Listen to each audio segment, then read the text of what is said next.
এইগুলো হচ্ছে গোটা মুরগি, গোটা। এগুলো হচ্ছে গোটা মুরগি, এগুলো হচ্ছে গোটা মুরগি। মুরগ তন্দুরি, মুরগ তন্দুরি।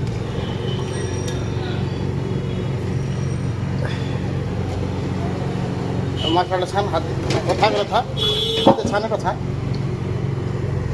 হাত দিয়ে ভালো করে ছেনে নিয়ে এটা ভালো করে মাছ মাছ হবে না, আমি মাখাবো বুঝতে পারি। ঠিক আছে, মাঝে মাঝে এই মশলাটা দিয়ে দেওয়া হলো। এই মশলাটা দিয়ে চিকেনটা ম্যারিনেট করা হয়। আপনারা দেখতে পাচ্ছেন এটা হলো চিকেন টিক্কা।